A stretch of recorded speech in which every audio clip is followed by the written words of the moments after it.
二手樓價5連升，再創近3年嘅新高，單計上半年就急升咗1成1，創8年同期最大升幅。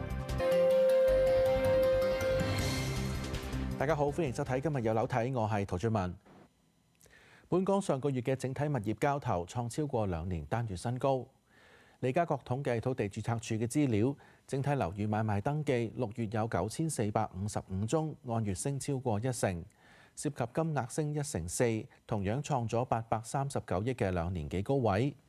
期內二手升2成，去到5131宗，係大約5年最高。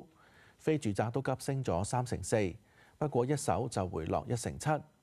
代理話，由於新盤出現空窗期，預期今個月嘅整體交投會按月顯著減少3成幾。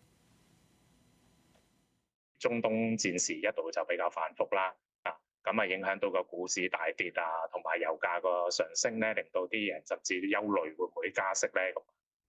咁所以就令到發展商就放慢推盤啦，二手市場啲買家又比較觀望啦，咁所以估計咧，到時落到去7月份嗰個賣登記宗數咧，去到得返6260宗，但係就唔代表話即係個市況即係